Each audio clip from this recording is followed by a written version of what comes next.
1948 թվականի սեպտեմբերն էր, Կրասնոյարսկի և Իրկուտսկի միջև ընկած տայգայի տրակտը։ Զիս 5 բեռնատարը ծանրորեն տնքում էր առաջ շարժվելով քարուքանդ ճանապարհով, որտեղ անցյալ անձրևներից մնացած անվահետքերը քարացել վերածվել էին քարե ալիքների։ Նիկոլայ Կուզնեցովն ավելի ամուր սեղմեց ղեկը, զգալով, թե ինչպես է թրթիռը փոխանցվում ափերին, ուսերին, մինչև անգամ կրծքավանդակին։ 32 տարին մնացել էր հետևում, դրանցից 4-ը ռազմաճակատում, 2-ը հոսպիտալում։ Եվ ահա արդեն 1 տարի է, ինչ նա կրկին ողջերի մեջ է, խաղաղ մարդկանց մեջ, նրանց մեջ, ովքեր գիշերները չեն արթնանում հրետանու որոտից։ Արևը թեքվում էր դեպի հորիզոնը, սոճիների կատարները ներկելով շիկակարմիր ոսկով։ Տայգան պատի պես կանգնած էր ճանապարհի երկու կողմերում, հավերժական, անտարբեր, անթափանց։ Նիկոլայը փայտ էր տեղափոխում սղոցարան, մետաղ գործարաններ, ալյուր հեռավոր ավաններ։ Ճանապարհը դարձել էր նրան նոր ծառայությունը, իսկ բեռնատարը մարտական ընկերը, որը կիսատ չի թողնի, եթե նրան վերաբերվես հարգանքով ու գիտակցությամբ։ Բայց այս երեկո ինչ-որ բան այն չգնաց։ Սկզբում ճանապարհն աննկատ սկսեց նեղանալ, հետո աջ կողմում հայտնվեց մի ուղեբաժան, որը Նիկոլայը չէր հիշում նախորդ երթերից։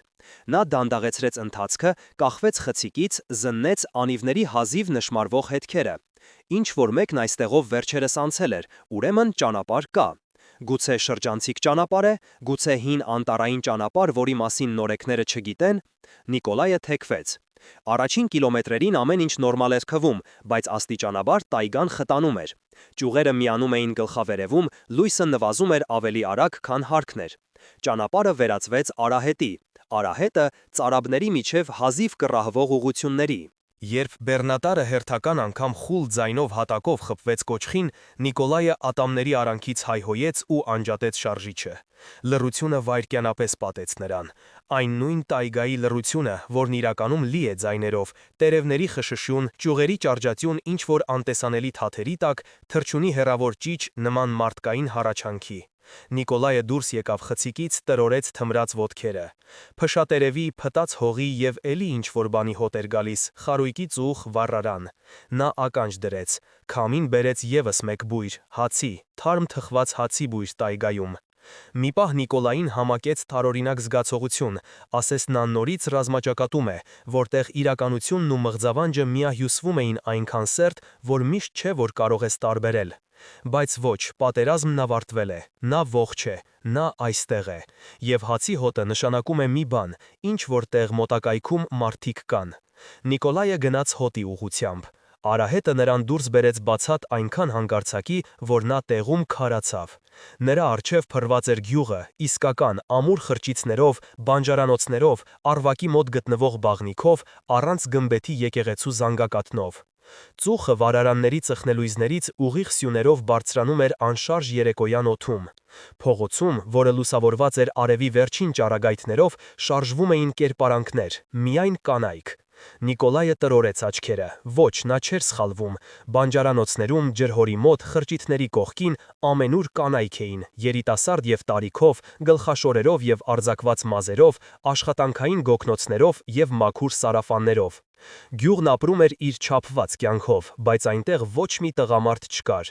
Նա մի քայլ առաջ արեց և իսկույն քարացավ։ Բոլոր կանայք միաժամանակ շրջվեցին դեպի նա։ Շարժումը համաժամանակյա էր, ասես ինչ-որ մեկը քաշեց անտեսանելի թելերը։ Տասնյակ զույգ աչքեր հառեցին եկվորին։ Հետո նրանցից մեկը, տարիքով ավագը, մուգ զգեստով և սպիտակ գլխաշորով, դանդաղ ընդառաջ գնաց։ Նրա հետևից շարժվեցին մյուսները։ Նրանք մոտենում էին լուռ, և այդ լռության մեջ կար ինչ-որ նախնադարյան, հնագույն բան, ինչպես ինքը տայգան։ Նիկոլայը բնազդաբար հետ քայլեց, բայց Маտրյոնան բարձրացրեց ձեռքը։ Ժեստը իշխող էր և միաժամանակ հանգստացնող։ Ճամփորդ, վաղուց մենք հյուրեր չենք տեսել, մոլորվել ես, ճանապարհդ կորցրել։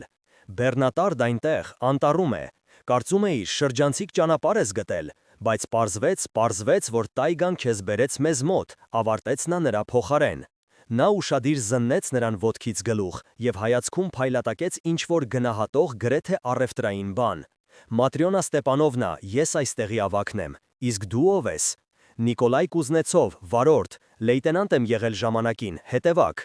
Լեյտենանտ բառի վրա կանանց մեջ հազիվ լսելի շշուկ անցավ։ Matrionան գլխովարեց, ասես հաստատում լսեց ինչ-որ կարևոր բանի։ Ռազմաճակատային, ուրեմն լավ է, մենք մերոնց չենք լքում, արդեն մթնում է, գիշերը տայգայում մարդու տեղ չէ, մնա, կկերակրենք, քնելու տեղ կտանք, առավոտյան կտեսնենք, թե ինչպես բեռնատար դդունս բերենք։ Նիկոլայը ուզում էր առարկել, ասել, որ ինքը կգլուխանի, որ չի ուզում բեռ լինել, բայց հոգնածությունը հանկարծ ծանրացավ նրա վրա ապրած օրերի ողջ ծանրությամբ։ Եվ դեռ հետաքրքրասիրությունը, գյուղ առանց տղամարդկանց տայգայի խորքում, որը նշված չէ ոչ մի քարտեզի վրա, ինչպես են նրանք այստեղ ապրում, ինչու։ Շնորհակալություն, արտասանեց Նիկոլայը, ի վերջո, չեմ հրաժարվի։ Matrionան քմծի ծախ տվեց, ժպիտը տարօրինակ ստացվեց, ոչ այնքան ուրախ։ Դե ուրեմն գնացինք, աղջիկներ, սեղանը պատրաստեք, մեզ մոտ այսօր տոն է։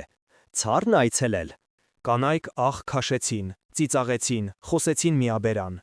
Ինչ-որ մեկը վազեց դեպի խրճիթները, մեկ ուրիշը հապաղեց զննելով Նիկոլային չթաքցրած հետաքրքրությամբ, իսկ նա կանգնած էր անծանոթ գյուղի մեջտեղում և չէր հասկանում, թե ինչու հանկարծ սիրտը սեղմվեց տագնապալի նախազգացումից։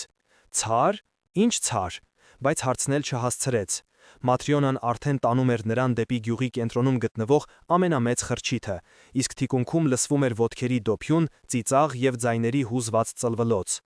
Գյուղը կենդանացավ, ասես ինչ-որ մեկը միացրեց անտեսանելի մեխանիզմը, իսկ օդում ավելի ուժեղ էր բուրում հացով, ծխով և էլի ինչ-որ քաղցրավուն թմրեցնող բանով, ինչպես թուրմը տայգայի խոտաբույսերի վրա։ Նիկոլայը անցավ շեմը, և դուռը նրա հետևից փափուկ, գրեթե անլսելի փակվեց։ Առավոտը Նիկոլային դիմավորեց անսպասելի լռությամբ ու մաքրությամբ։ Նա արթնացավ լայն նստարանի վրա, ծածկված որակյալ վերմակով, օշինդրի և մայրիի բույրով։ Խրճիթը մաքրված էր մինչև փայլելը, սպիտակեցրած պատեր, թարմ լվացված հատակ։ Անկյունում Նիկոլայ հրաշագործի սրբապատկերներն էին մգացած շրջանակի մեջ։ Սեղանին կավե կուժով կաթ էր, հացի կտոր, մեղր կեչակեղևե տուփի մեջ։ Գլուխը թեթևակի տնքում էր։ Երեկ ընթրիքին կանայք նրան թուրմը մատուցեցին, և հրաժարվելը անհարմար էր։ Խմում էին հանդիպման կենացը, ճանապարհի, հաղթանակի, ընկածների հիշատակի։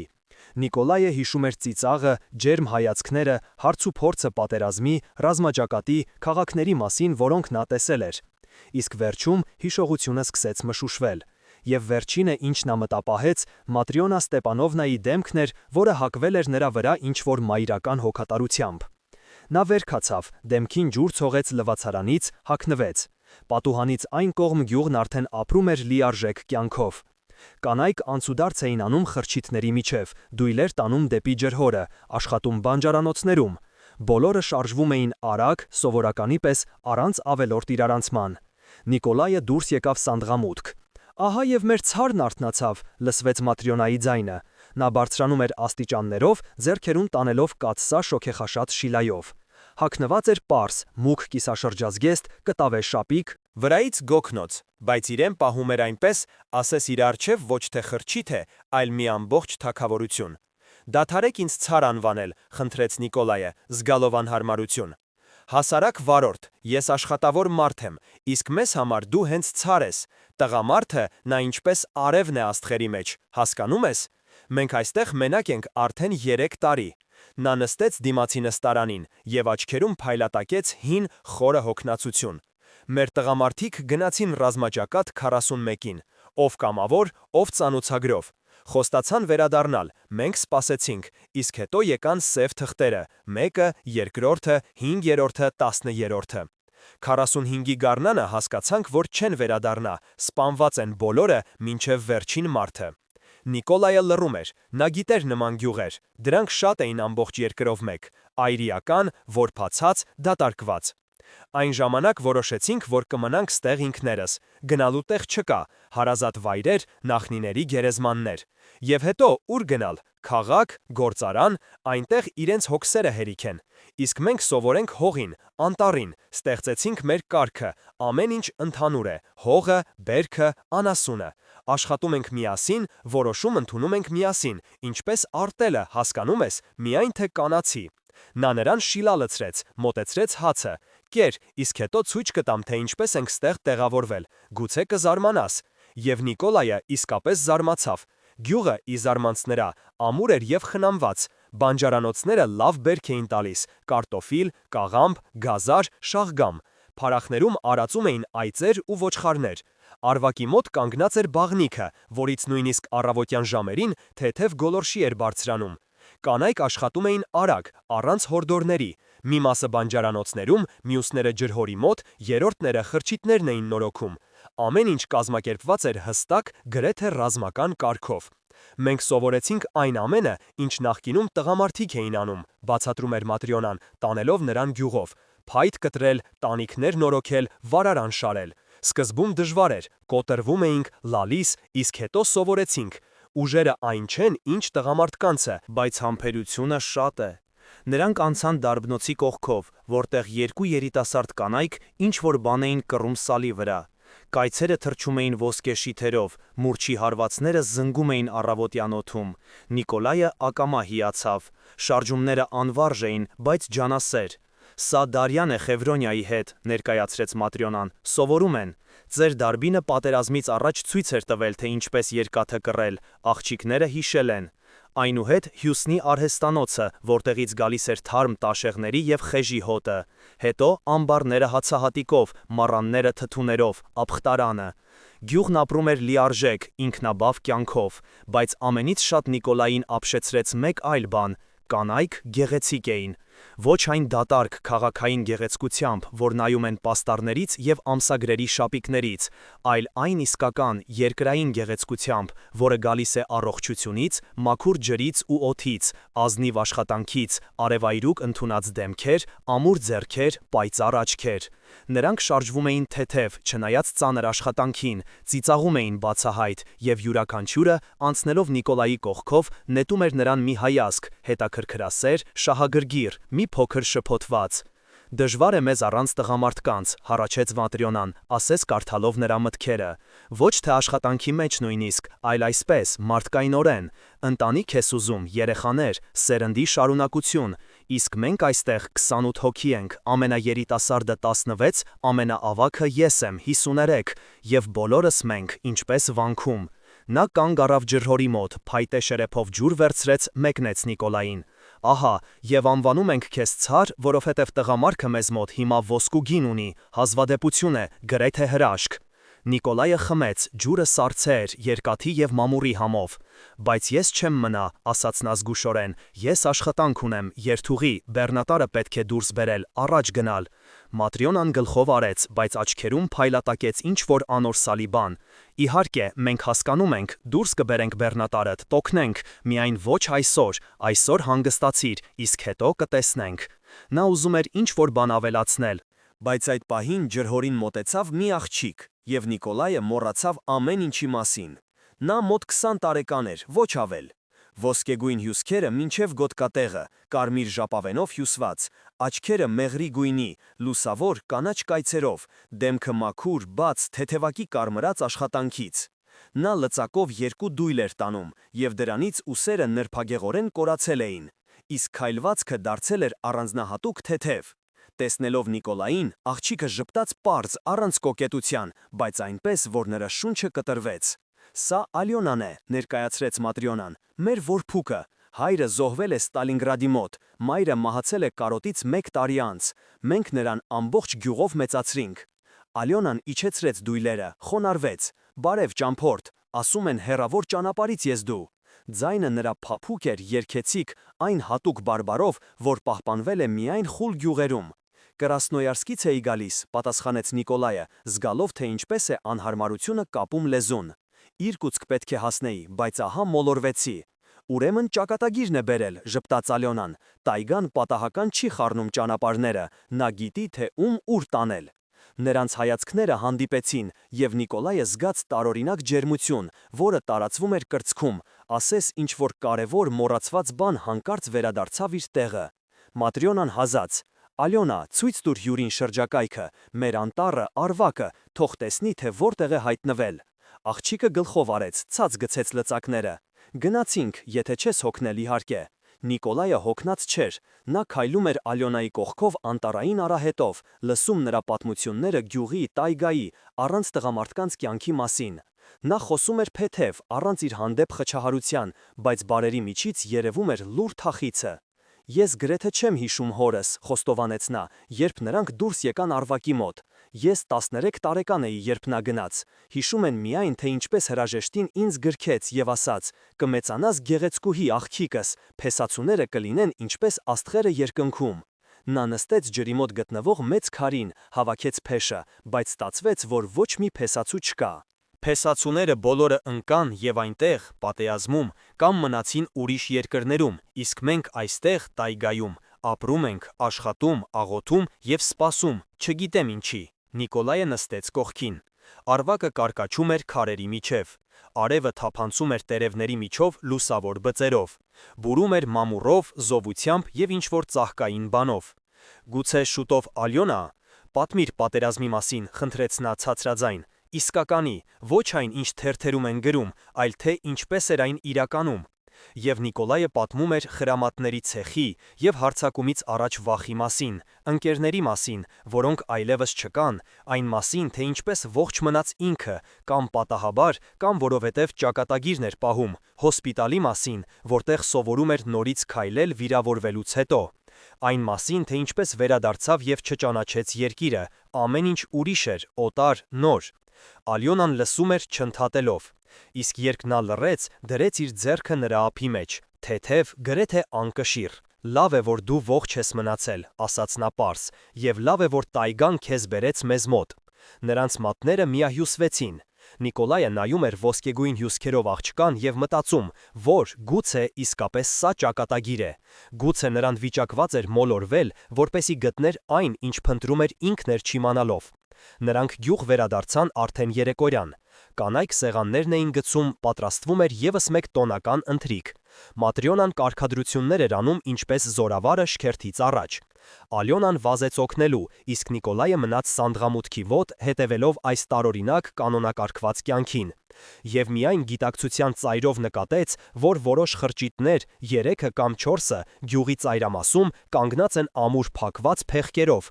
որ նրանց ոչ ոք չի մոտենում, որ նրանց շուրջ նույնիսկ խոտը տրորված չէ այնպես, ինչպես ամենուր։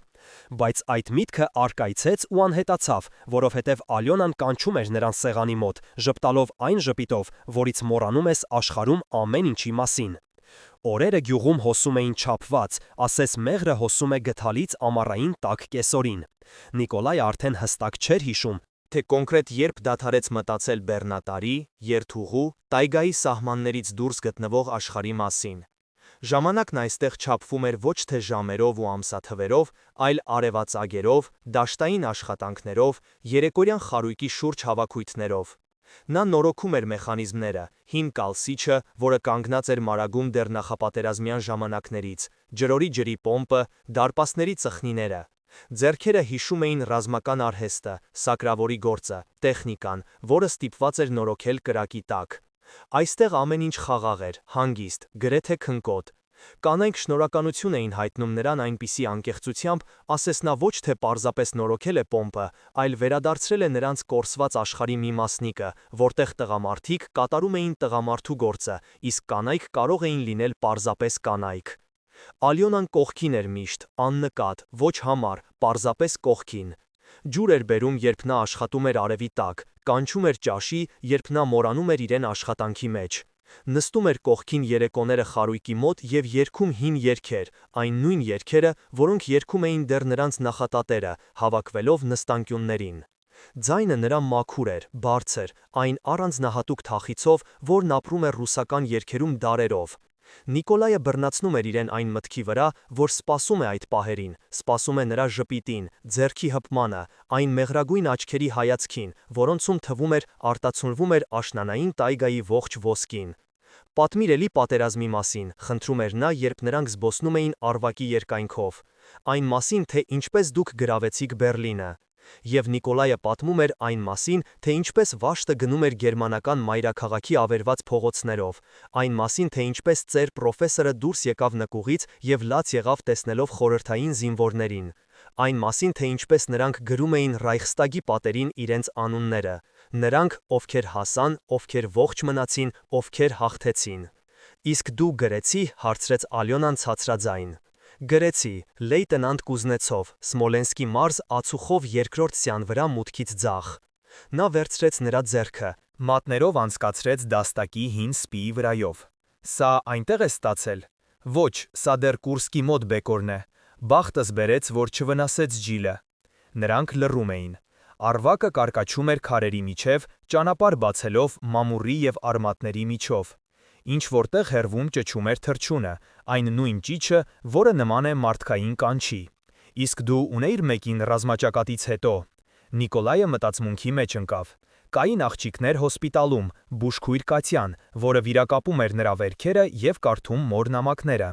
Հետո, պատերազմից հետո, ծանոթացավ ուսուցչուհու հետ Կրասնոյարսկում։ Հանդիպում էին մի քանի ամիս, բայց ինչ-որ բան չստացվեց, չդասավորվեց։ Նա ուզում էր խաղաղ ու չափված կյանք, իսկ ինքը ռազմաճակատից հետո չէր կարողանում տեղում նստել։ Ձգտում էր ճանապարհի, ասես փնտրում էր ինչ-որ բան, ինքն էլ չգիտեր ինչ։ Ոչ ոք լուրջ, պատասխանեց նա ազնվորեն, չհանդիպեցի երևի այն միակին։ Ալյոնան ժպտաց, ժպիտը միաժամանակ ուրախ էր և թխուր։ Իսկ գուցե տայգան հատուկ պտտցնում էր քեզ շրջաններով, որպեսզի ի վերջո բերի այստեղ, մեզ մոտ, ինձ մոտ։ Եվ հայացքները հանդիպեցին։ Նիկոլայը տեսնում էր նրա աչքերում ավելին, քան պարզապես աղջկական համակրանքը։ Այնտեղ կար հույս, երազանք, այն պարզ կանացի երջանկության ծարավը, որից պատերազմը զրկել էր մի ամբողջ սերնդի։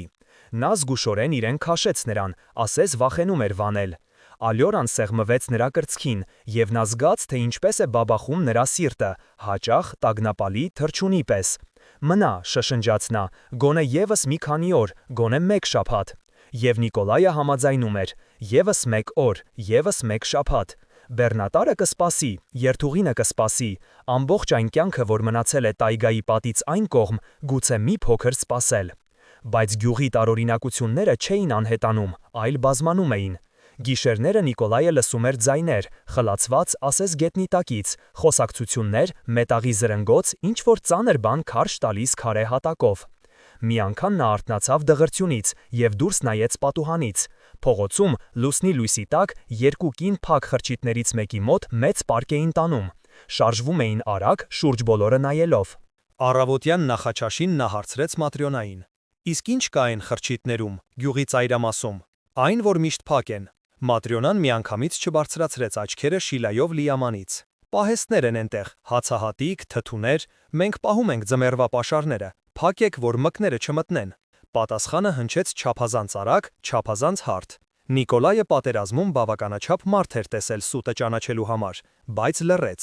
Իր գործը չէ ի վերջո, նա այստեղ հյուր է, ժամանակավոր կենվոր։ Իսկ գուցե եւ ոչ այնքան ժամանակավոր։ Маտրյոնան ասես կարդաց նրա մտքերը։ Գիտես Նիկոլայ, ասաց նա մտախոհ նրան կաթ լցնելով, դու կարող էիր մնալ ընդմիշտ։ Մեզ մոտ լավ է, հողը հարուստ է, անտառը կերակրում է, ջուրը մաքուր է։ Մենք քեզ տուն կկառուցեինք, տնտեսություն կդնեիր։ Ընտանիք, նա բազմանշանակ նայեց պատուհանի կողմը, որտեղ Ալյոնան լվացք էր փռում։ Աղջիկը ձգվում էր դեպի պարանը և քամին խաղում էր նրա բաց մազերի հետ, խաղում սարաֆանի փեշով։ Ալյոնան լավ աղջիկ է, աշխատասեր, քնքուշ և աչքը քեզանից չի կտրում։ Տեսնում ես ինքդ։ Նիկոլայը տեսնում էր, և սիրտը նրա, վիրավորված պատերազմով ու ճանապարհներով, հանկարծ արձագանքում էր մնալու, արմատներ գցելու, կառուցելու այդ պարզ հնարավորությանը, ինչի մասին երազում էր խրամատներում ականանետարին կրակի տակ։ Տուն, կին, երեխաներ, որոնք կվազեն ոտաբոբիկ խոտի վրայով և չեն իմանա, թե ինչ է պատերազմը։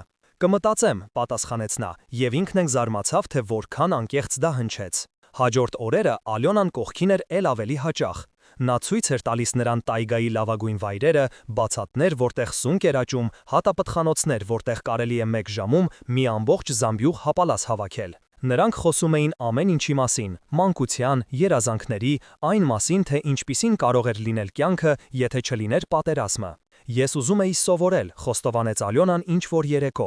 Երազում էի ուսուցչուհի դառնալ կամ գրադարանավար, գրքեր սիրել եմ միշտ։ Մեր գյուղում կար փոքրիկ գրադարան։ Ես այնտեղ ամեն օր գնում էի, կարդում ամեն ինչ, Պուշկին, Տոլստոյ, նույնիսկ Շեքսպիր թարգմանությամբ գտա։ Նա լռեց, նայելով մայրամուտի երկնքին։ Իսկ հետո պատերազմ և վերջ։ Երազանքները ինչպես ծուխ։ Հայրս զոհվեց մայրս հետևից, և մնացի ես այստեղ, տայգայում։ Աշխատում եմ, ապրում, բայց երբեմն գիշերը արթնանում եմ եւ մտածում. միթե ամբողջ կյանքս այսպես կանցնի, առանց սիրո, առանց երեխաների, առանց այն ամենի, հանուն ինչի կինն ապրում է։ Նիկոլայը գրկեց նրա ուսը, նա հակվեց նրան եւ նա զգում էր, թե ինչպես է դողում նրա մարմինը, ցրտից կամ ինչ-որ այլ բանից։ Չի անցնի, ասաց նա ցածրաձայն, կյանքը դեռ նոր է սկսվում բոլորիս համար։ Եվ այդ պահին նա գրեթե հավատաց այդ խոսքերին, գրեթե, որովհետև նույն գիշեր նա նորից արթնացավ ձայներից։ Այս անգամ դրանք ավելի բարձր էին, ավելի հստակ, ձայներ, տղամարդու ձայներ, կոպիտ, հրամայական, ակնհայտորեն ոչ ռուսական։ Առոգանությունը ճանաչելի էր։ Նիկոլայը լսել էր նման բան ռազմագերիների հարցաքննությունների ժամանակ, գերմանական։ Նա քարացավ, ականջ դնելով։ Ձայները գալիս էին այն նույն փակ խրճիցների կողմից։ Հետո լսվեց ծիծաղ, կանացի, քցնող, եւ նորից տղամարդու ձայն, հրամանը, կարճ, կոշտ։ Նիկոլայը անձայն վեր կացավ, մոտեցավ պատուհանին։ Լուսինը լուսավորում էր գյուղը գունատ լույսով։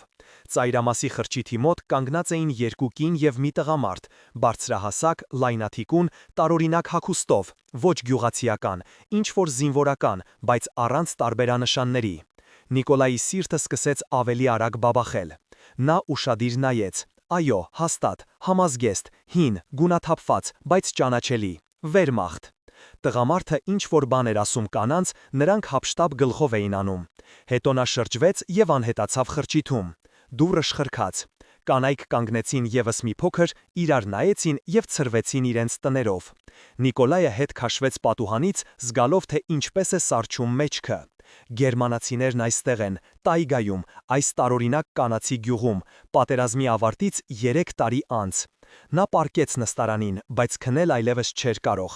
Մտքերը պտտվում էին, ձևավորելով սարսափելի պատկեր, փախստականներ, ռազմագերիներ, կանայք, որոնք պատրաստ են թաքցնել նրանց, փակ խրճիթներ, տարօրինակ գիշերային ձայներ, իսկ ինքը հիմար։ Հավատաց այրիական գյուղի հեքիաթին։ Հավատաց ոսկեհեր Ալյոնային իր ազնիվ աչքերով եւ ուսուցչության մասին երազանքներով։ Առավոտյան Նիկոլայը որոշում կայացրեց. պետք է դուրս պրծնել այստեղից, անհապաղ հասնել քաղաք, հայտնել իշխանություններին։ Բայց ինչպես, բեռնատարը ինչ որտեղ անտառում է, մենակ նա ճանապարհը չի գտնի, իսկ եթե նրան այստեղ պահում են ոչ պարզապես հյուրընկալությունից։ Նախաճաշին նա փորձում էր իրեն պահել սովորականի պես։ Маտրյոնան սիրալիր էր, Ալյոնան ժպտում էր, կանայք զբաղված էին տնտեսությամբ։ Ամեն ինչ խաղաղ էր թվում, առօրյական, բայց Նիկոլայը հիմա նկատում էր մանրուքները, ինչպես են կանայք իրար նայում, երբ կարծում են, թե նա չի տեսնում, ինչպես են խուսափում պատասխանել ուղիղ հարցերին, ինչպես է Маտրյոնան ինչ-որ մեկին նշաններ տալիս հայացքով։ Իսկ երեկոյան Ալյոնան եկավ նրա մոտ առանձնահատուկ առաջարկով։ Այսօր իմ ծննդյան օրն է, ասաց նա, ժպտալով այն նույն անզեն ժպիտով, 21 տարեկան, կգաս ինձ մոտ, ես ընթրիք կպատրաստեմ միայն մեզ երկուսիս համար։ Նիկոլայը ուզում էր հրաժարվել, բայց ինչ որ բան պահեց, գուցե վերջին հույսը, որ նա սխալվել է, որ սա ծուղակ չէ, որ Ալյոնան իսկապես նա է, ում տեղը իրեն դնում է։ Կգամ, պատասխանեց նա, իհարկե կգամ։ Եվ երբ երեկոյան նա գնում էր նրա խրճիթ, ձեռքերում տանում էր համեստ նվեր, փորագրված գդալ, որը տաշել էր մայրիից այս օրերի ընթացքում։ Սիրտը բաբախում էր տագնապալի, նախազգուշացնող, բայց կանգ առնել նա այլևս չէր կարող։ Ալյոնայի խրճիթը նրան դիմավորեց ջերմությամբ ու հարմարավետությամբ, որպիսին Նիկոլայը չգիտեր դեռ նախապատերազմյան մանկությունից։ Սեղանին, որը ծածկված էր սպիտակ ասեղնագործ սփռոցով, դրված էին պարզ, բայց արատ ուտեստներ, տապակած կարտոֆիլ սնկով, թթու վարունգ, թարմ հաց, որը բուրում էր վառարանով եւ մայրական ձեռքերով։ Անկյունում սրբապատկերի առջև վառվում էր կանթեղը, վառարանից գալիս էր կարկանդակների տաքությունն ու բույրը։ Ալյոնան բաց գույնի զգեստով էր, մազերը արձակված ուսերին ոսկե ալիքով։ Նա ակնհայտորեն ջանացել էր, դեմքին թեթևակի կարմրաներ կար, դաստակներին զնգում էին բարակ ապարանջանները, հավանաբար դեռ մայրական։ Նրա շարժումների մեջ կար հատուկ հանդիսավորություն։ Ասես այսօր վճռվում էր ինչ-որ կարևոր ճակատագրական բան։ Ներս արի, մի կանգնիր շեմին, կանչեց նա, եւ ձայնի մեջ հնչում էր ուրախություն, խառնված հազիվ նկատելի հուզմունքի հետ։ Նստիր ահա այստեղ, պատվավոր տեղում։ Նիկոլայը նստեց, սեղանին դրեց իր նվերը, գդալը փաթաթված մաքուր լաթի մեջ։ Սա քեզ քիչ է, իհարկե, բայց սրտանց։ Ալյոնան բացեց կտորը, աղ քաշեց։ Գդալը փորագրված էր մանրակրկիտ սիրով։ Պոչի վրա ոլորվում էր տերևների և հատապտուղների նախշը։ Յուրաքանչյուր գիծ ստուգված էր, հղկված մինչև փայլելը։ Նիկոլայ, սա այնքան գեղեցիկ է։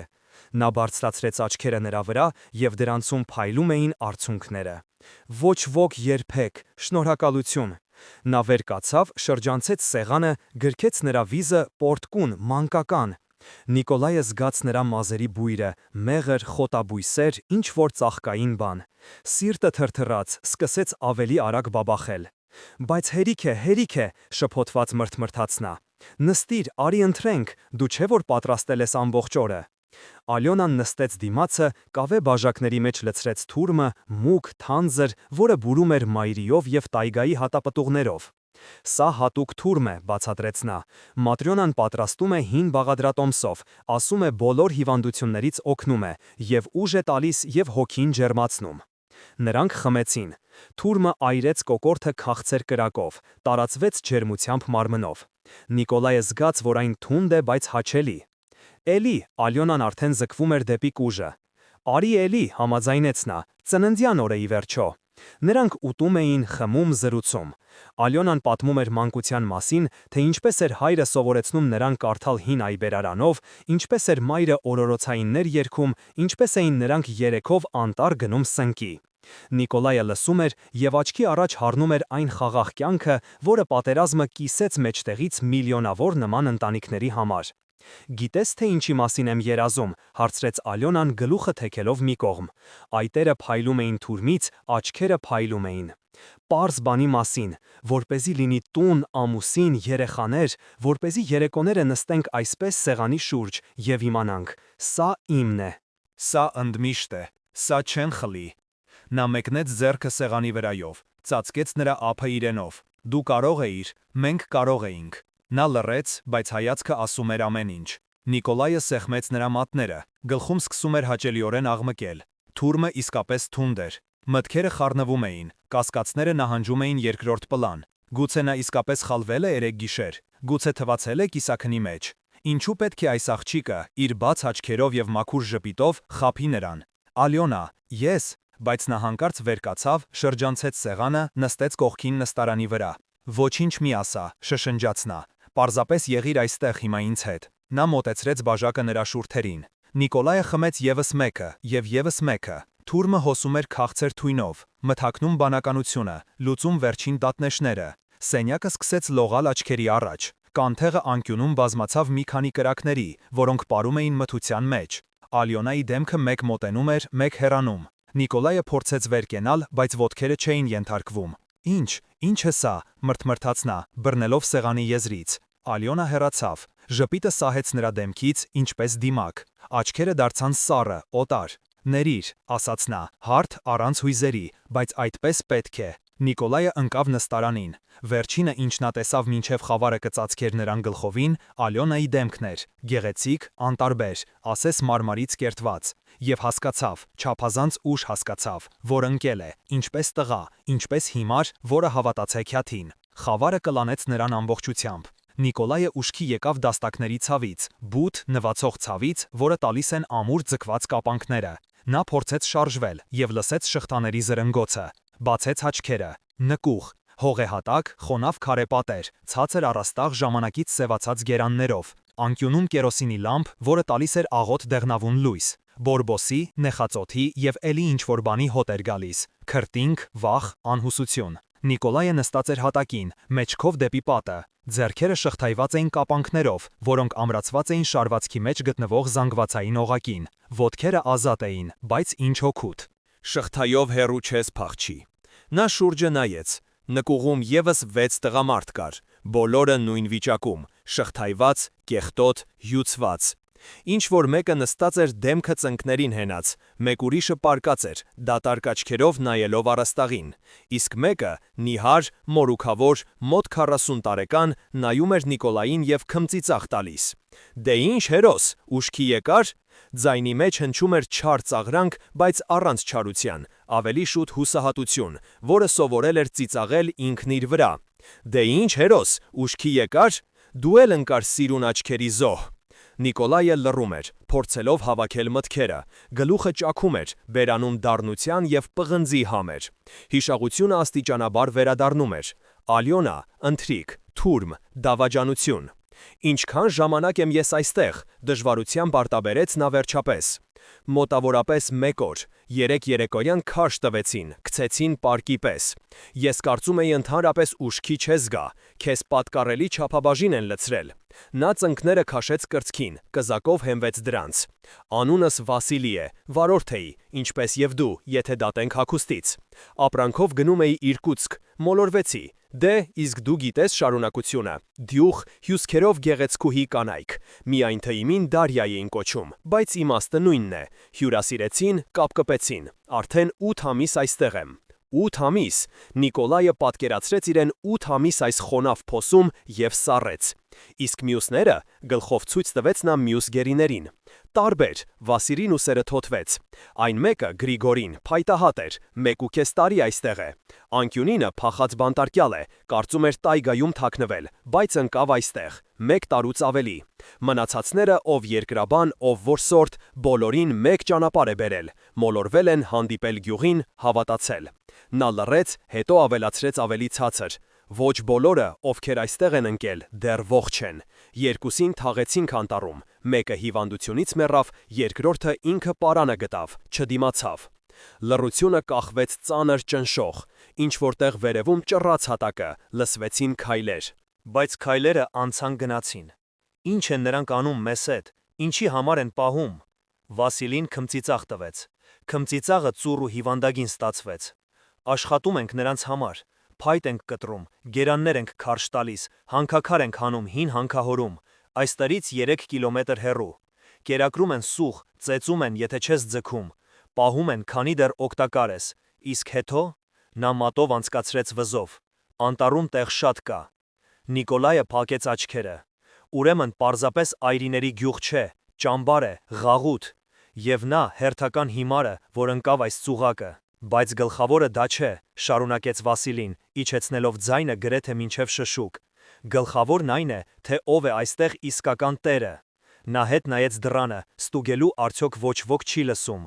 Գերմանացիները։ Այստեղ ռազմագերիներ են, 20 հոգի, գուցե ավելի։ Փախել են ճամբարից 46 թվականին, հասել այստեղ։ Գյուղը իսկապես այրիական էր, տղամարդիկ բոլորը զոհվել էին, կանայք մնացել էին մենակ, թույլ։ Գերմանացիները եկան, զավթեցին իշխանությունը, խոստացան պաշտպանություն, կարգուկանոն, ապագա։ Դե և իրենց ցույց տվեցին, իհարկե, ուժեղ, կազմակերպված, պատրաստ։ Իսկ մեզ վրա թքած։ Կանանց վախեցրին, հիմարացրին։ Մի մասը անկեղծորեն սիրահարվեց նրանց։ Դե գիտես, կինը առանց տղամարդու երկար չի ապրի առողջ բանականությամբ։ Մի մասը պարզապես վախենում է, իսկ մի մասը վայելում է իշխանությունը, ինչպես այդ քո Ալյոնան։ Նա նրանց լավագույն խայծն է, հավաքագրողը, քանիսին է նա որսացել, հաշիվ չկա։ Նիկոլայը լսում էր և ներսում ամեն ինչ սեղմվում էր պինդ, սառը հանգույցի մեջ։ Ուրեմն ամեն ինչ սուտ էր, յուրաքանչյուր բառ, յուրաքանչյուր ժպիտ, յուրաքանչյուր հպում, պրոֆեսիոնալ աշխատանք, որս մարդու վրա։ Իսկ ով են նայում իշխանությունները, միլիցիան, ՆԿՎԴ-ն։ Գյուղը քարտեզների վրա նշված չէ, այնպիսի խուլ տեղ է, որ նույնիսկ գայլը կմոլորվի։ Ով կմտնի այստեղ փնտրելու։ Իսկ եթե իշխանություններից մեկնումեկը հայտնվում է մոտակայքում, նրանց ընդհանրապես միանգամից սպանում են։ Այստեղ մի տեղամասային տեսուչ կար, մտավ շրջանցիկ ճանապարհով, նրան նույնիսկ խրճիթ չթողեցին, գնդակը հարեցին և թաղեցին։ Փաստաթղթերով, Զենքով, ամեն ինչով։ Նա հայացքով ընդգրկեց նկուղը։ Մենք նրանց համար աշխատուժ ենք, էժան, անվճար, և նաև անվտանգության երաշխիք։ Փորձիր, մեկը դուրս պրծնի պատլի, միանգամից կհասկանան, որ այստեղ գերմանացի ռազմական հանցագործների բազա է, այն ժամանակ կգան, կծածկեն, իսկ այսպես, հանգիստ, խաղաղ։ Գյուղն ապրում է, գերմանացիները թաքնվում են, մենք էլ կռանում ենք։ Վերևում նորից ճռացին հատակի տախտակները։ Այս անգամ քայլերը մոտենում էին նկուղին։ Վասիլին լռեց, շրջվեց։ Մյուս գերիները նույնպես լռեցին, ասես լուծվեցին ստվերի մեջ։ Դուռը ճռոցով բացվեց։ Նկուղ իջավ Маտրյոնան։ Հետևից 2 երիտասարդ կանայք, դույլերով ու ամաններով և ևս մեկ մարդ։ Տղամարդ, բարձրահասակ, լայնաթիկուն, սպիով ամբողջ այտի վրա։ Հագել էր զինվորական տաբատ եւ զինվորական վերնաշապիկ առանց տարբերանշանների, գերմանացի։ Նա անտարբեր հայացք գցեց գերիների վրա, կանգ առավ Նիկոլայի վրա։ Նորեկ, արտասանեց նա ռուսերեն, ուժեղ առոգանությամբ,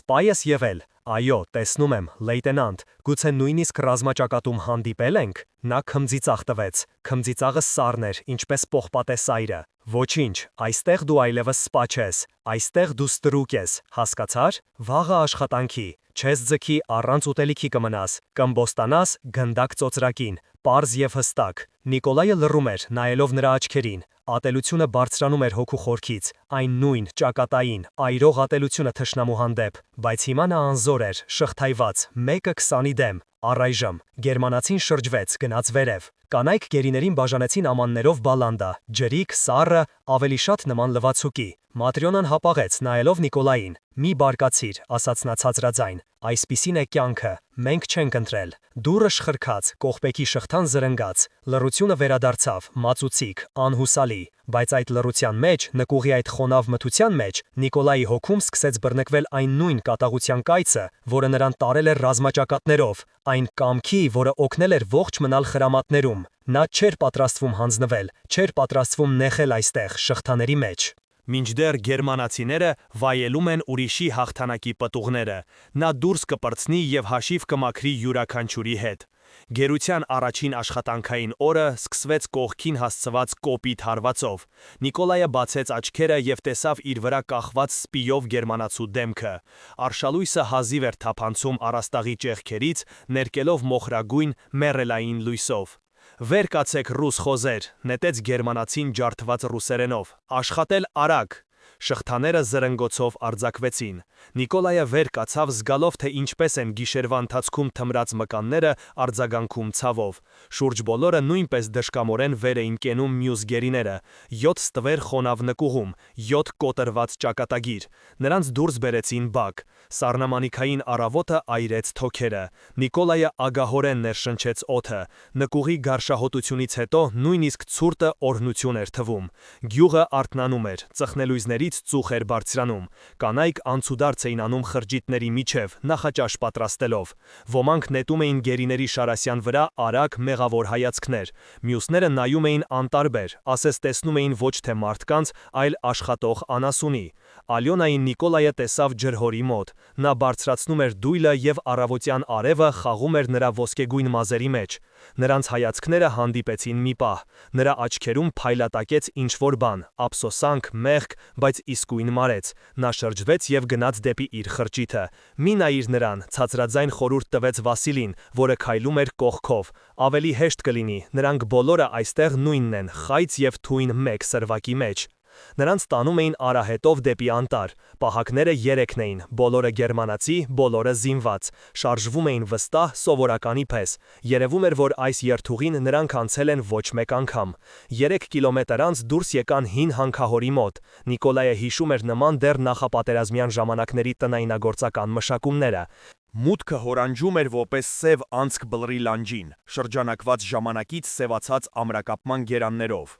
Հանքաքար, բացատրեց Վասիլին, մինչ գերմանացիները բաժանում էին գործիքները, քլունգներ, լինգեր, զամբյուղներ։ Աշխատանքը պարզվեց տաժանակիր։ Հանքահորում մութ էր, խոնավ։ Օդը կանգնած էր ծանր, հագեցած հողի եւ մետաղի հոտով։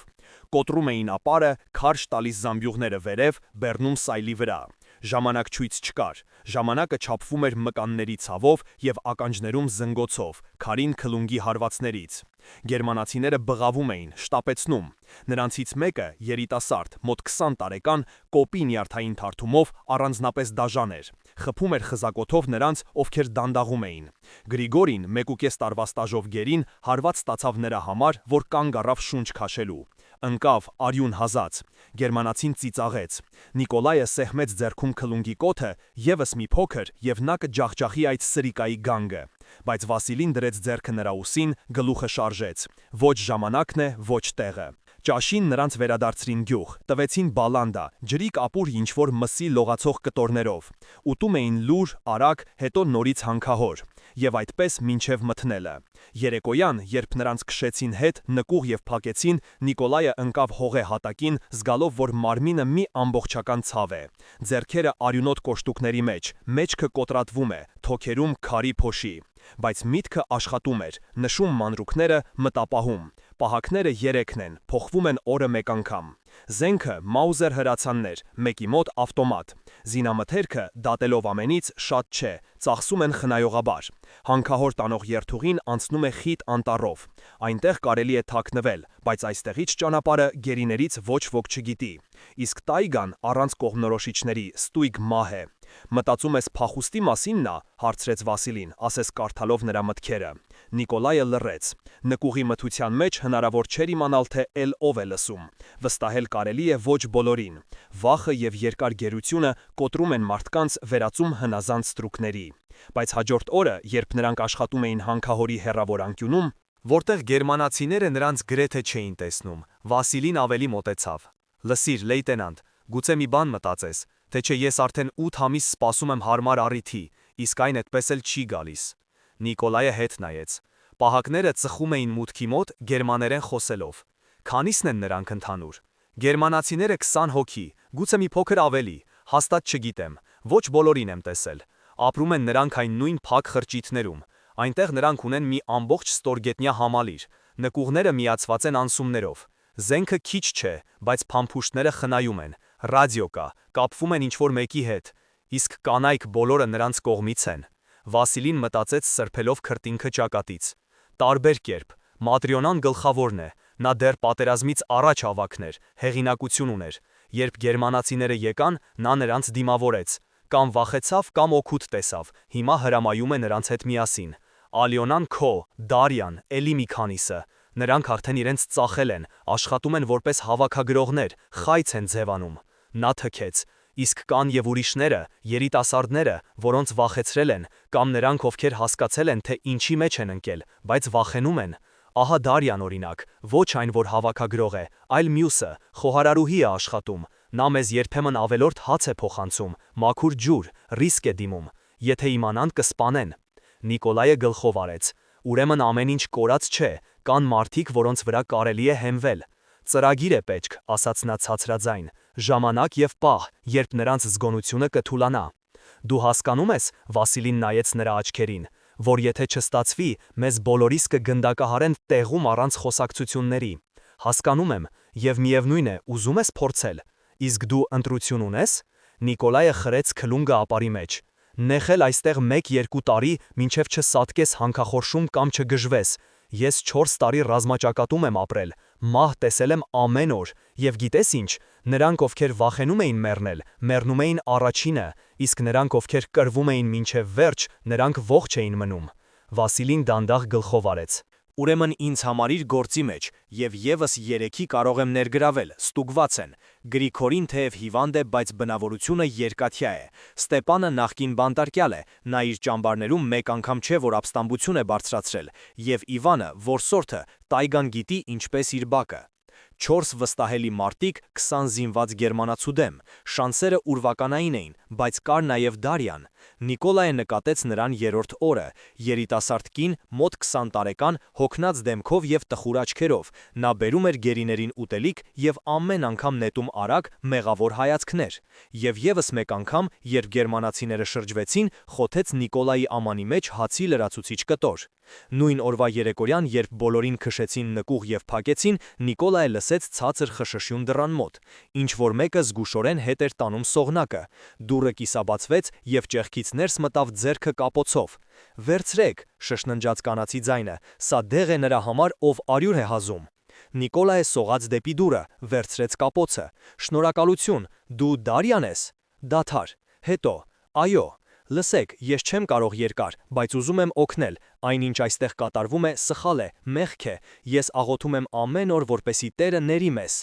Ինչու ես դու նրանց հետ, հարցրեց Նիկոլայը ցածաձայն, որովհետև վախենում եմ, ձայնը դողաց, ես քույր ունեմ, կրտսեր, նրանք խոստացել են, եթե ես չլսեմ, նրանք նրան, դուք հասկանում եք։ Նիկոլայը հասկանում էր, վախը հարազատների համար ամենաուժեղ շղթան է։ Դարյա, իսկ դու գիտես, թե որտեղ են նրանք պահում զենքը, որտեղ են գերմանացիները քնում։ երկար դադար, հետո միջին խրճիթում, այնտեղ զինանոցն է եւ ռադիոն, իսկ քնում են նրանք փակ խրճիթների տակ գտնվող նկուղներում։ Պահակախումբը միշտ երկուսը մուտքի մոտ, երկուսը պարեկում են գյուղը։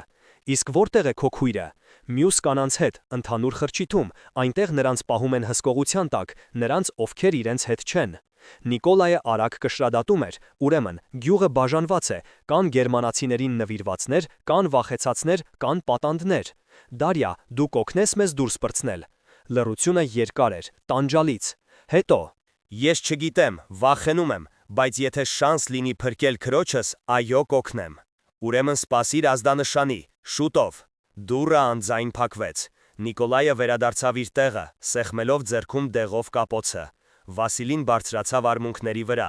Լսեցի՞ր։ Լսեցի։ Մենք դաշնակից ունենք, առայժմ մեկը, բայց դա արդեն ինչ-որ բան է։ Նրանք իրար նայեցին մթության մեջ։ Ծրագիրը սկսում էր ձևավորվել դանդաղ, ինչպես 1000 կտորից բաղկացած փազլ, բայց գլխավորը հասկացված էր, նրանք մենակ չեն։ Կան նրանք, ովքեր սպասում են, ովքեր պատրաստ են օգնել։ Կա հույս,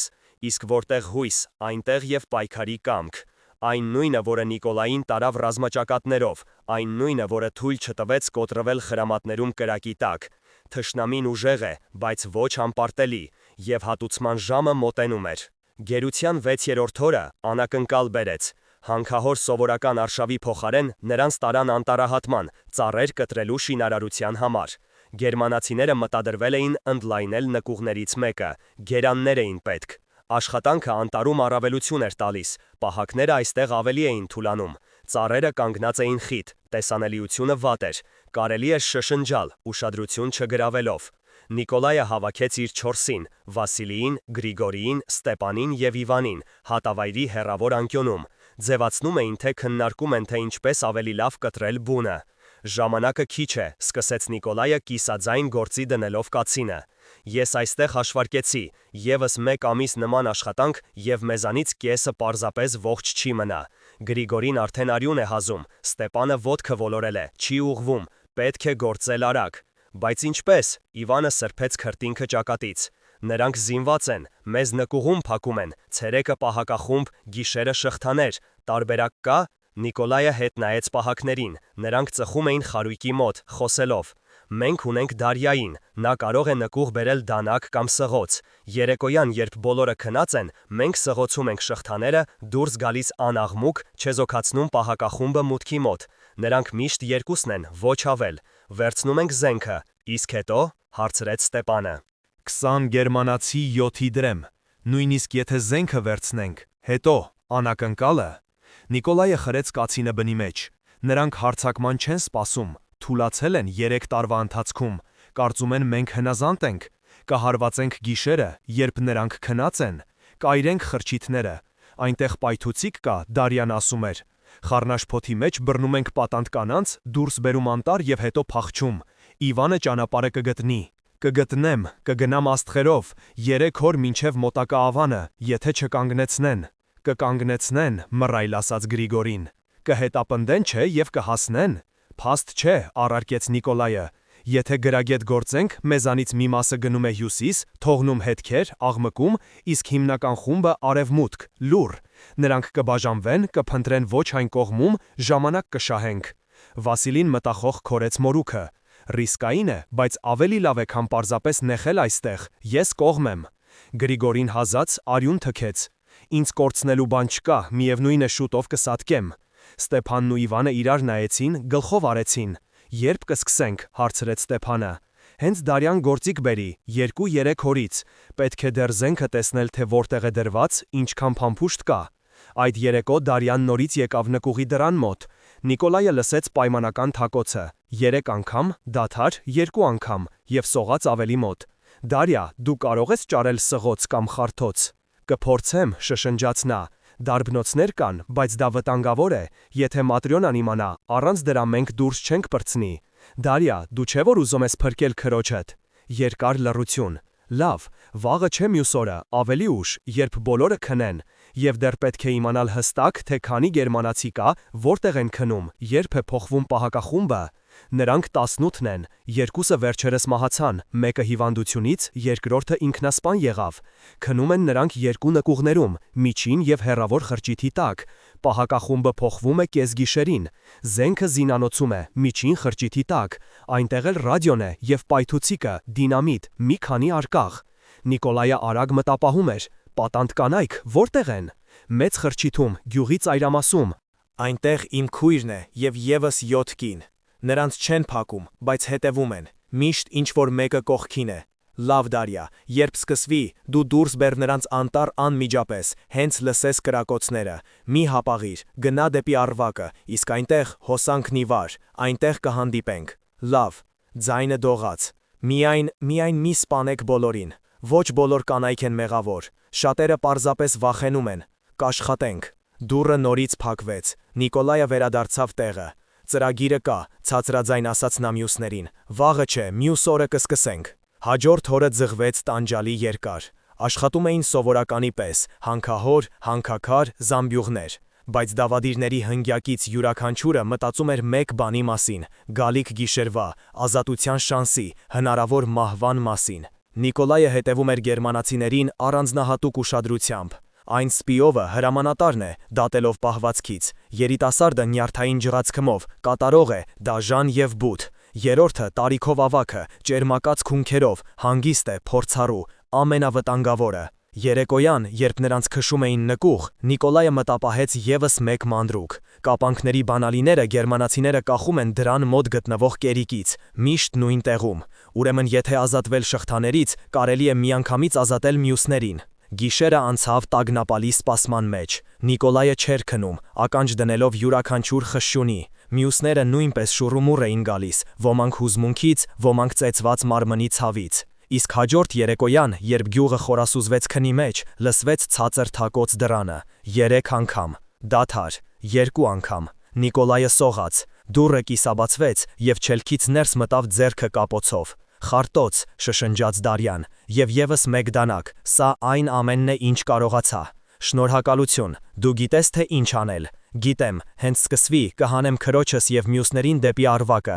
դիմացիր, ամեն ինչ կստացվի։ Դուռը նորից փակվեց։ Նիկոլայը բացեց կապոցը։ Խարտոցը հին էր, բայց ամուր, դանակը որսորդական էր, լայն սայրով։ Նա ցույց տվեց գործիքները մյուսներին։ Վասիլին քմծիծաղ տվեց մթության մեջ։ Ուրեմն սկսում ենք։ Հերթով սղոցում ենք շղթաները, ցածր, որպեսի պահակախումբը չլսի։ Մենք ունենք մոտ 3 ժամ մինչև պահակախմբի հերթափոխը։ Աշխատում էին հերթով, փոխանցելով խարտոցը ձեռքից ձեռք։ Մետաղը տեղի էր տալիս դանդաղ, ճռռոցով։ Յուրաքանչյուր ձայն խլացուցիչ էր թվում գիշերային լռության մեջ։ Նիկոլայը ականջ էր դնում։ Վերևում հազվադեպ ճռռում էին հատակի տախտակները, պահակներից ինչ-որ մեկը քայլում էր։ 1 ժամ անց առաջին շղթան կտրվեց, Վասիլին ազատ էր, հետո Գրիգորին, Ստեպանը, Իվանը, Նիկոլայը, 5 ազատ մարդ փակված նկուղում, զինված միայն դանակով եւ ապրելու կատաղի ցանկությամբ։ Հետո գործում ենք այսպես, շշնջաց Նիկոլայը, ես բացում եմ դուռը,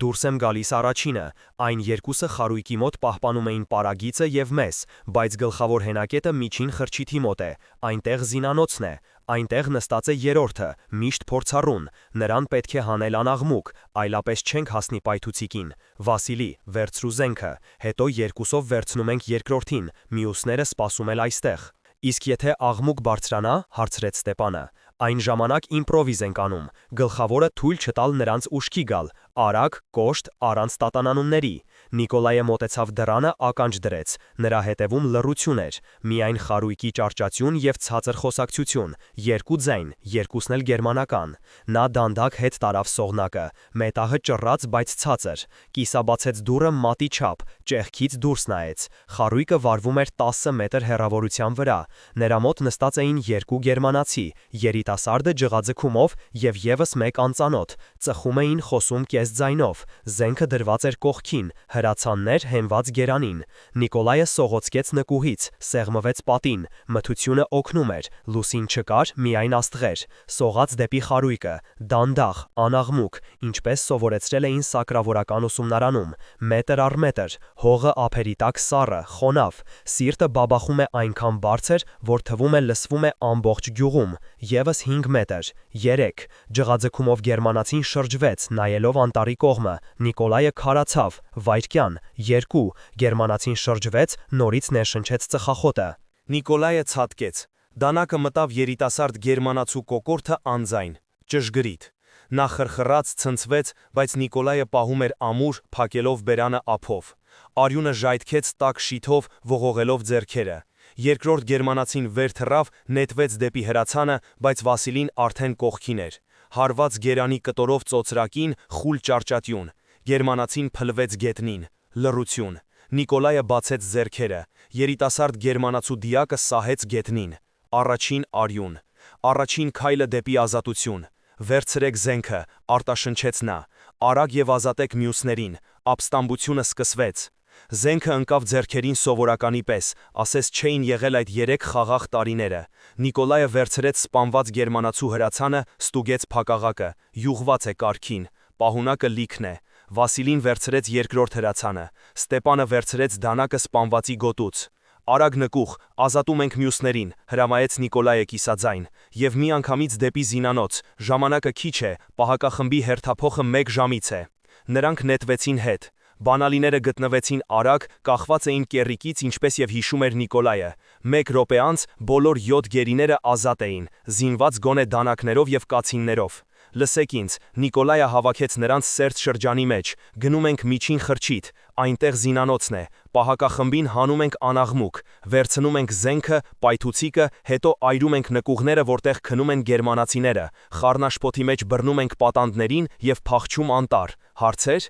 Իսկ եթե տագնապ բարձրացնեն ավելի շուտ, հարցրեց Գրիգորին, զսպելով հազը։ Այն ժամանակ մարդ մինչև մահ, բայց ճեղքում ենք դեպի անտառ ամեն գնով, այնտեղ մենք շանս ունենք, այստեղ ոչ մի։ Նրանք շարժվեցին խրճիթների երկայնքով, սեղմվելով ստվերներին։ Գյուղը քնած էր, պատուհաններում մութ էր, միայն մեկ խրճիթում առկայծում էր աղոտ կրակը, հավանաբար ինչ-որ մեկը չէր քնում, աղոթում էր կամ պարզապես չէր կարողանում քնել։ Միջին խրճիթը զինանոցով գտնվում էր գյուղի կենտրոնում, մուտքի մոտ նիրհում էր մեկ պահակ, տարիքով ավագ գերմանացին, այն նույնը, ճերմակած քունքերով, փորձառու, վտանգավոր։ Հրացանը ծնկներին էր։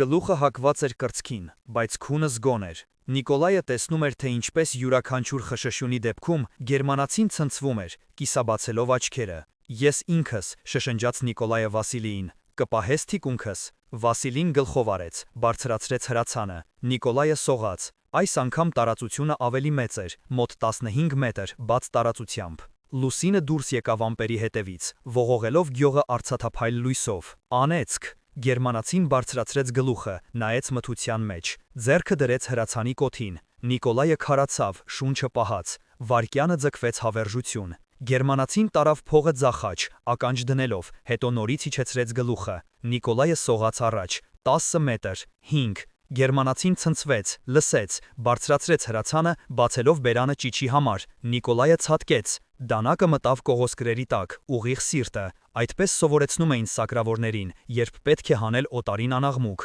Գերմանացին խրխրաց, փորձեց կրակել, բայց մատները բացվեցին։ Հրացանը ընկավ գետնին խուլ հարվածով, չափազանց բարձր։ Հարևան խրճիթում բռնկվեց լույսը, բացվեց դուռը, շեմին հայտնվեց գերմանացին ներքնազգեստով, ատրեճանակը ձեռքին։ Ալյարմ, ալյարմ, գոռաց նա ամբողջ կոկորդով։ Վասիլին կրակեց։ Դղրդյունը պատռեց գիշերային լռությունը։ Գերմանացին հետ ընկավ դեպի խրճիթ, բայց արդեն ուշ էր։ Գյուղը պայթեց ճիչերով, հրդեհ, շների հաչոցով։ Դեպի զինանոց արագ, գոռաց Նիկոլայը, պոկելով սպանված պահակի վրայից բանալիների փունջը։ Նրանք ներխուժեցին խրճիթ։ Ներսում կտրուկ աստիճարներ էին դեպի ցած։ Նկուղ։ Նիկոլայը առաջինը իջավ, փնտրելով ծուղակներ։ Դատարկ, միայն արքրեր զենքով, փամփուշտներով, նռնակներով, եւ անկյունում գերմանական սակրավորական լիցքեր, հին, դեռ նախապատերազմյան։ Վերցրեք այն ամենը, ինչ կարող եք տանել։ Նիկոլայը նետում էր հրացանները վերև, փամփուշտներ, նռնակներ, Ստեպանը, Իվանը, դինամիտ, երկուական արքղ։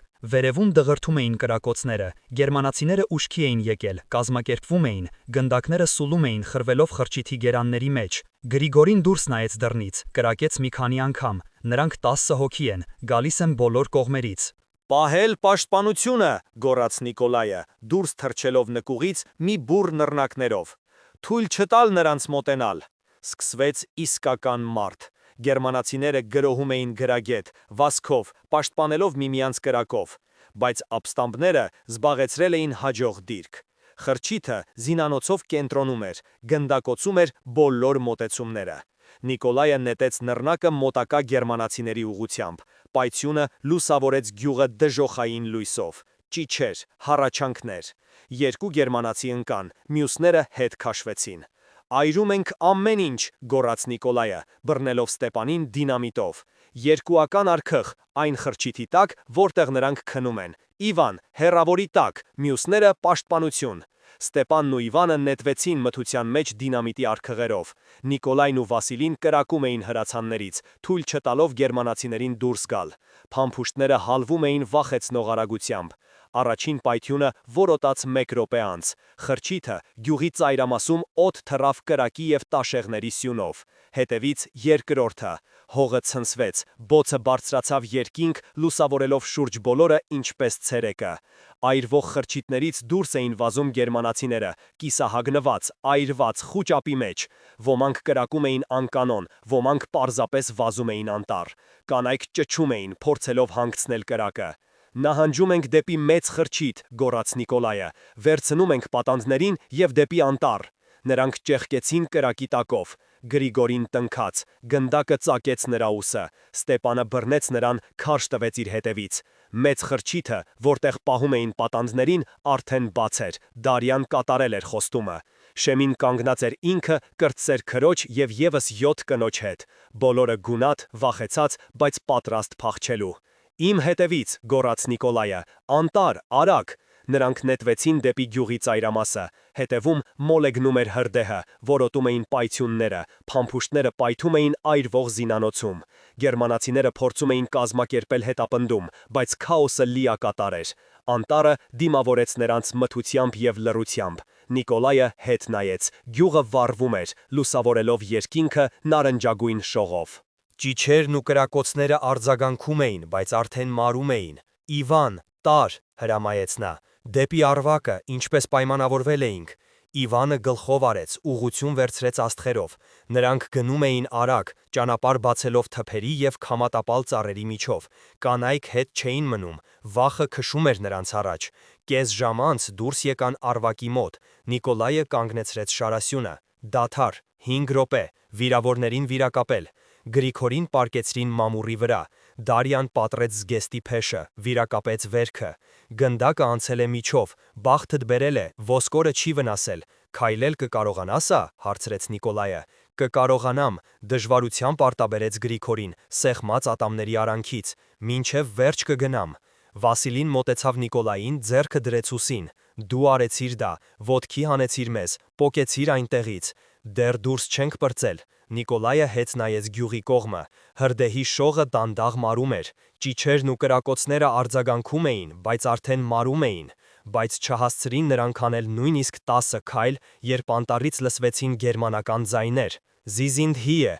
ցինգելն, նրանք շրջապատում են։ Նիկոլայը բարձրացրեց հրացանը։ Մթությունից դուրս եկան կերպարանքներ, 5 գերմանացի, զինված, լապտերներով։ Առջևից գնում էր այն նույն հրամանատարը սպիով, դեմքը նրա ծռմռված էր կատաղությունից, կրծքին թարմ այրվածքներ, ռուս շներ, կարծում էիք փախչել, ոչ, այստեղ էլ դուք բոլորդ կմեռնեք։ Նա բարձրացրեց ավտոմատը։ Նիկոլայը կրակեց առաջինը, հրամանատարը ընկավ, բայց մյուս գերմանացիները կրակ բացեցին, գնդակները սուլում էին, խրվելով ծառերի մեջ, կանայք ճչացին, նետվեցին գետնին։ Պաշտպանություն, գոռաց Նիկոլայը, կրակեք նրանց վրա։ Սկսվեց փոք հրաձգություն, կարճ, դաժան, դեմ առ դեմ։ Վասիլին սպանեց 1 գերմանացու, Ստեպանը երկրորդին, բայց երրորդը հասցրեց նետել նռնակը։ Պայթյուն։ Նիկոլայը զգաց, թե ինչպես հարվածային ալիքը շպրտեց իրեն մի կողմ, երկիրն ու երկինքը շրջվեցին, զնգոց ականջներում, խավար աչքերի առաջ։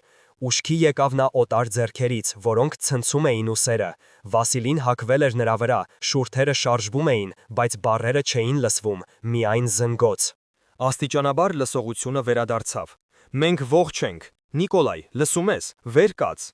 Նիկոլայը բարձրացավ, օրորվելով։ Գլուխը ճաքում էր, շուրջ բոլորը մարմիններ էին։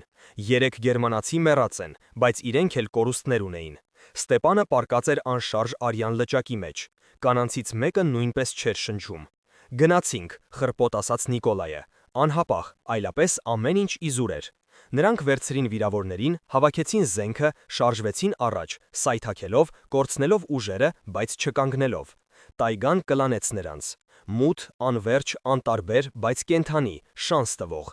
Թիկունքում մնացին այրվող գյուղը, մեռած թշնամիները, ջարդված շղթաները, առջևում ազատությունն էր։ 3 օր նրանք գնում էին տայգայով, 3 օր առանց նորմալ քնի, նվազագույն ուտելիքով, ուժերի սահմանագծին։ Իվանը տանում էր նրանց վստահ աստղերով և նշաններով, որոնք գիտեր միայն ինքը։ Կանգ էին առնում հազվադեպ, միայն երբ վիրավոր Գրիգորին այլևս չէր կարողանում քայլել, կամ երբ կանայք վայր էին ընկնում հոգնածությունից։ Գերմանացիները հետապնդում էին, 2 անգամ լսեցին հետևից ձայներ, շների հաչոց։ Մեկ անգամ նույնիսկ տեսան նրանց ուրվագծերը հեռվում ծառերի միջև, բայց տայգան փախստականների կողմից էր, խիտ, անթափանց, լի փակուղիներով և թակարդներով նրանց համար, ովքեր չգիտեն այն։ Երկրորդ օրը խումբը բաժանվեց Նիկոլայի ծրագրով։ Վասիլին 2 տղամարդու հետ գնաց հյուսիս, թողնելով նկատելի հետքեր, կոտրելով ճյուղեր, աղմկելով։ Հիմնական խումբը Նիկոլայը, Իվանը, Գրիգորին, կանայք գնացին արևմուտք, ջնջելով հետքերը, շարժվելով ջրով, որտեղ կարող էին։ Ծրագիրը աշխատեց, հետապնդողների ձայները հեռանում էին հյուսիսային կողմը։ Երրորդ օրը, երբ արևը նոր էր բարձրանում Սոչիների գագաթներից վեր, Իվանը կանգ առավ, հոտոտեց. «Ծուխ զգում եք»։ Նիկոլայը ներշնչեց օձը. «Այո, ծուխ, բայց ոչ անտառային, ոչ տայգայի, վարարանի, մարդկային, մերոնք են։ Եվ այո, այս վայրերը»։ Իվանը խաչակնքեց. «Մենք դուրս եկանք փտած ձորակից։ Այստեղ տեղացիները չեն գալիս, վախենում են, ասում են վայրը անիծված է, անտառոգին պտտեցնում է։ Ահա թե ինչու գերմանացիներին 3 տարի ոչ ոք չէր գտնում, նրանք վատ վայրի ամենասրտում էին նստած։ Իսկ մենք դուրս եկանք։ Նրանք արագացրին քայլը։ Գրիգորին դիմանում էր վերջին ուժերով։ Դեմքը մոխրագույն, շուրթերը սպիտակ, վերքը թարախակալել էր, չնայած վիրակապերին։ Դարյան պահում էր նրան մի կողմից, քույրը մյուսից։ Գյուղը հայտնվեց հանկարծակի, անտառային ճանապարհի շրջադարձի հետևում։ Սովորական, կենդանի, ծխնելույզներից եռնող ծխով, շների հաչոցով, փողոցում խառացող երեխաներով։ Մարդիկ, տեսնելով ցնցոտիավոր զինված խմբին, սկզբում վախեցան, բայց Նիկոլայը բարձրացրեց ձեռքերը, ցույց տալով, որ նրանք թշնամիներ չեն։ «Մեզ օգնություն է պետք», դժվարությամբ արտաբերեց նա։ «Վիրավորներ կան, և պետք է շտապ տապվել իշխանությունների հետ, ՆԿՎԴ-ի հետ»։ Գյուղի ավագը, մինչև գոտկատեղը հասնող մորուքով ալեհեր տղամարդը, դուրս եկավ ընդառաջ, եղանը ձեռքին, զննեց խմբին, հայացքը պահեց հրացանների, հյուծված դեմքերի վրա։ «Ովքեր եք դուք, բանդիտներ»։ «Ոչ, ես Նիկոլայ Կուզնեցովն եմ, Կարմիր բանակի պաշտոնաթող լեյտենանտ։ Մենք փախել ենք գերությունից։ Մեզ պահում էին գերմանացի ռազմագերիները, ճամբարներից փախածները։ Նրանք 3 տարի տայգայում թաքնվում են, ստրուկներ են պահում, մարդկանց սպանում»։ Ավագը հոնքերը կիտեց։ Գերմանացիներ տայգայում, դե թող այդ բաները։ Դա ճշմարություն է, միջամտեց Դարյան, առաջ գալով։ Ես ինքս այն գյուղից եմ։ Նրանք մեզ ստիպում էին օգնել իրենց, սպանում էին նրանց, ովքեր հրաժարվում էին, պահում էին վախի մեջ։ Մենք զոհեր ենք, ինչպես եւ այս մարդիկ։ Ավագը լռեց, հետո թքեց մի կողմ։ Լավ, անցեք։ Վիրավորներին խրճիթ, կանանց կերակրել։ Իսկ դու, լեյտենանտ, կգաս ինձ հետ։ Մենք գյուղում ռադիո ունենք, կապ շրջակենտրոնի հետ։ Կկանչենք ՆԿՎԴ-ին, թող պարզեն։ 1 ժամ անց գյուղ ժամանեց առաջին ջոկատը, տեղամասային միլիցիոները ձիու վրա, հրացանը ուսին։ Լսեց Նիկոլայի պատմությունը, գլուխը շարժեց։ Գործը լուրջ է, պետք է փոխանցել վերև։ Երեկոյան շրջանից եկան ՆԿՎԴ-ի սպան, կոշտ դեմքով մայորը։ Նայում էր ծանր, անվստահ հայացքով։ Ձեռքը դրված էր ատրժանակի պատյանին, իսկ մարտիկները թիկունքում պահում էին ավտոմատները պատրաստ։ Ուրեմն, գերմանացիներ, իսկ գուցե դուք դասալիքներ եք կամ բանդա, հեքիաթներ եք ինձ այստեղ պատմում։ Չս հավատում։ Նիկոլայը քշեց թևքերը, ցույց տալով խորը, թարախակալած վերքերը կապանքներից։ Դարյան լուր ցույց տվեց կապտուկները վզին։ Մայորի դեմքը փոխվեց, դանդաղ հեռացրեց ձեռքը պատյանից։ Գրողը տանի, ստուգել է պետք։ Մոտ 20 հոգի էին, բայց մարտից հետո չգիտեմ թե քանիսն են մնացել։ Մի մասին սպանեցինք մենք, մի մասը զոհվեց հրդեհի մեջ, բայց ինչ որ մեկը հաստատ ողջ է մնացել, եւ նրանք զինված են։ Մայորը գլխով արեց. «Վաղը առավոտյան կժամանի ջոկատը, 50 հոգի, զինված ավտոմատներով, շներով, ռադիոկայաններով»։ Հրամանատարը փոխգնդապետ էր, չոր, ձիգ տղամարդ, մոտ 40 տարեկան, ամբողջովին շքանշաններով։ Կուզնեցով, լեյտենանտ, ճիշտ այդպես, տարավ մեզ, բայց զգուշացնում եմ, եթե սա ապատեղեկատվություն է, կպատասխանես ռազմական ժամանակի օրենքներով։ Հասկանում եմ։ Նրանք շարժվեցին դեպի տայգա, Նիկոլայը տանում էր, Իվանը ստուգում էր ուղղությունը։ Գնում էին արագ, կազմակերպված, սա արդեն տանջված գերիներ չէին, այլ մարտական ջոկատ։ Կեսօրին դուրս եկան այն նույն գյուղի մոտ, ավելի ճիշտ այն ամենի, ինչ մնացել էր նրանից։ Հրդեհատեղիներ, այրված կմախքներ, ծխացող ավերակներ, գերմանացիների, կանանց, շների դիակներ։ Օդը գարշահոտում էր այրուքով և մահով։ Փոխգնդապետը զննեց պատկերը, դեմքը ծամացրեց, խուզարկել ամեն ինչ, ստուգել նկուղները, ողջերին վերցնել հսկողության տակ, մեռածներին հաշվել և ճանաչել։ Ջոկատը սփռվեց գյուղով մեկ։ Նիկոլայը անցավ այն վայրով, որը մնացել էր կենտրոնական հրապարակից։ Ահա այստեղ էր ջրհորը, որտեղ նա առաջին անգամ տեսավ Ալյոնային։ Ահա Маտրյոնայի խրճիթը, որը այժմ վերածվել է սևացած գերանների կույտի։ Ահա նկուղը, որտեղ նրան պահում էին շղթաների մեջ։ Ողջ գտան 11 հոգու, գերմանացիներ 7 հոգի, որոնք թաքնվել էին հեռավոր նկուղում, որը փրկվել էր, կանայք 4 հոգի, ներառյալ Маտրյոնային, ով փորձել էր փախչել անտառ, բայց մոլորվել էր և վերադարձել։ Ալյոնային գտան առանձին, աղջիկա մարմինը ընկած էր այրված խրճիթի դրան մոտ, բայց դա չցնցեց Նիկոլային։ Դրան վրա դրսից կախված էր ծանր ամբարային կողպեկ և հաստ գերան, որը փակում էր ելքը։ Նրան փակել էին իրենք, յուրայինները, նրանք, ում նա ծառայում էր։ Երբ սկսվել էր հրդեհը, Գերմանացիները պարզապես փակել էին ավելորդ վկաներին։ Նա այրվել էր, բռունցքներով հարվածելով փակ դռանը, դավաճանված իր տերերի կողմից։ Նիկոլայը կանգնեց մարմնի վրա։ Զգացմունքները տարօրինակ էին, ոչ ուրախություն, ոչ չարախնդություն, միայն դատարկություն։ Եվ հարցը, որը մնաց առանց պատասխանի, կար արդյոք գոնե մի քաթիլ ճշմարտություն նրա խոսքերում, թե ամեն ինչ առաջինից մինչև վերջին րոպեն սուտ էր։ Կուզնեցով կանչեց նրան փոխգնդապետը, արի այստեղ։ Հեռավոր նկուղում, որը փրկվել է, գտել են պահեստ, զենք, փամփուշտներ, փաստաթղթեր։ Փաստաթղթերի մեջ ցուցակներ, գերիների անուններ, որոնք անցել են այս գյուղով 3 տարվա ընթացքում։ 42 մարդ, նրանցից ողջ են մնացել միայն 7-ը, որոնք փախել են Նիկոլայի հետ։ Փոխգնդապետը թերթում էր ցուցակները գլուխը շարժելով։ Ռազմական հանցագործություն, փախած ռազմագերիների թաքցնում,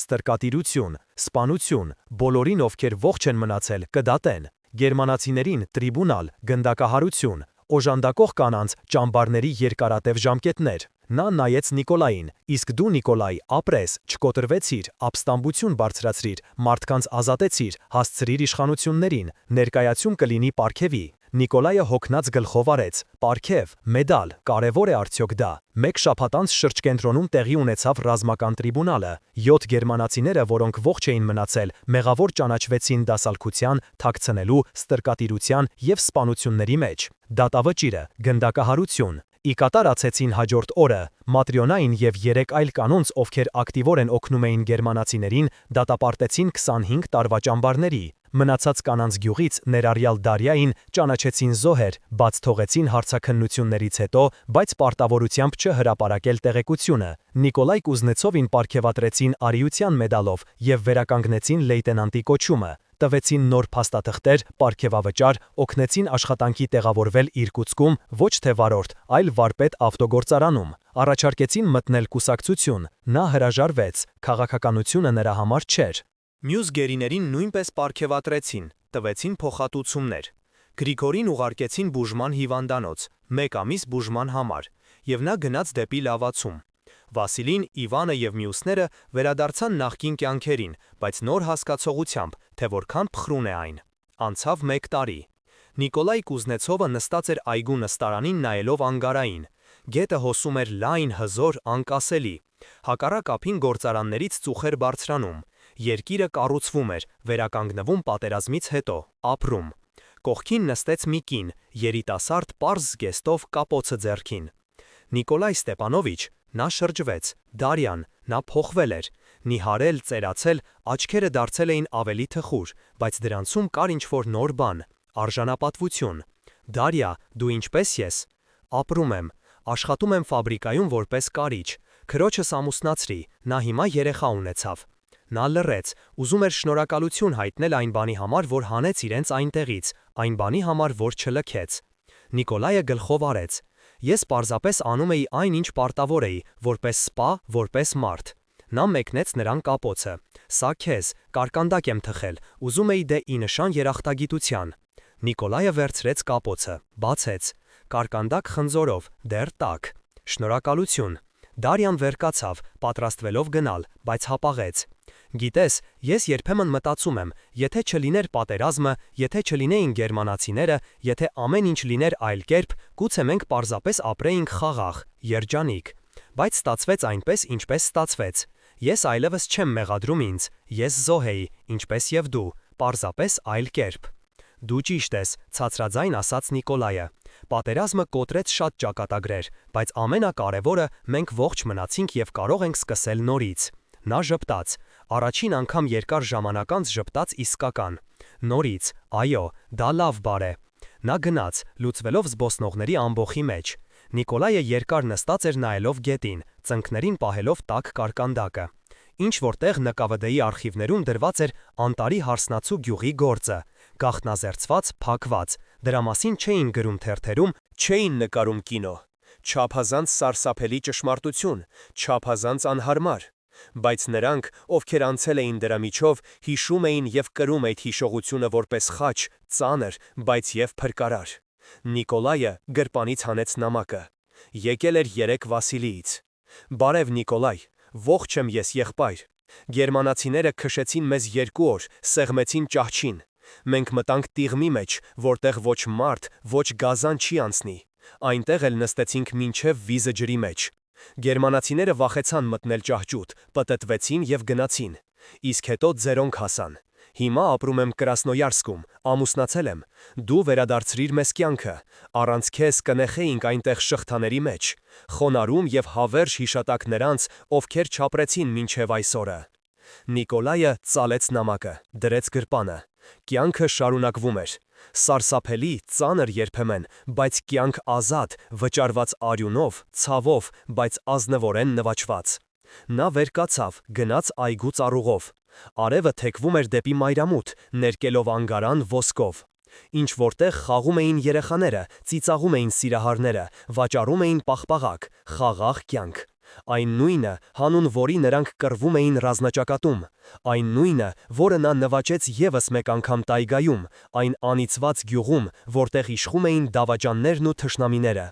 Արդարությունը հաղթանակեց, չարագործները կրեցին պատիժը, անմեղները փրկվեցին։ Իսկ նրա առջևում տարիներ են, աշխատանք, գուցե ընտանիք երբևէ, երեխաներ, թոռներ, կյանք իսկական, ազատ։